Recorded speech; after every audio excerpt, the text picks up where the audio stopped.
শেষ রাতে মহান আল্লাহ সপ্তম আকাশে নেমে আসেন।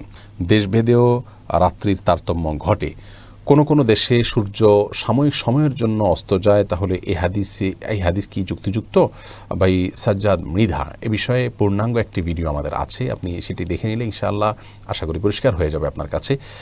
এখানে সংক্ষেপে বলে রাখছি যে আল্লাহ রাব্বুল আলামিন রাতের শেষ প্রহরে দুনিয়ার আকাশে নেমে আসেন। এই বিষয়টি যেই ভূখণ্ডে যখন ভোর রাত বা রাতের শেষ প্রহর, সেই ভূখণ্ডের মানুষের জন্য প্রযোজ্য।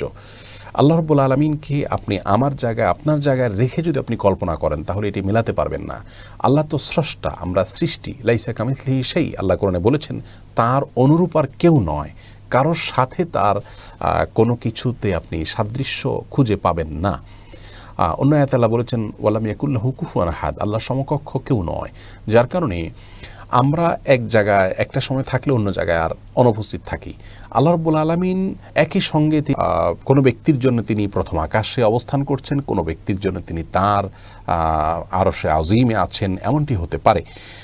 অতএব পৃথিবীর যেই ভূখণ্ডে যখন ভোর রাত হবে তাদের জন্য আল্লাহ রাব্বুল আলামিনের দুনিয়ার আকাশ নেমে আসাটা প্রযোজ্য হবে। একই সময়ে অন্য দেশে মানুষের জন্য যখন দিন হবে তাদের জন্য এটি প্রযোজ্য হবে না।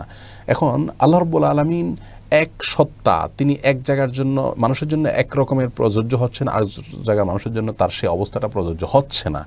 এটি বোঝার জন্য আল্লাহর একটা ক্ষুদ্র সৃষ্টি, মানে আল্লাহর তুলনায় ক্ষুদ্র, সেটি বলছি সূর্যের কথা যদি আপনি বলেন, সূর্য সে উদিত হচ্ছে।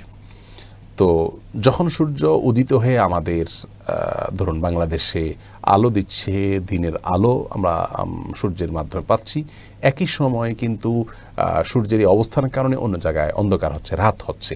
তো আল্লাহ সৃষ্টির জন্য যদি এটি প্রযোজ্য হয় যে একই সঙ্গে সে এক জায়গায় দিন হওয়ার কারণ হয় আর এক জায়গায় রাত হওয়ার কারণ হয়, তাহলে আল্লাহ তাআলার জন্য এটি অসম্ভব কোনো কিছু নয়। এটি আমাদের সাথে বা আল্লাহ সৃষ্টির সাথে তুলনা করলে বা আমাদেরকে দিয়ে বিবেচনা করলে সেটি কোনোভাবে মেলানো সম্ভব হবে না।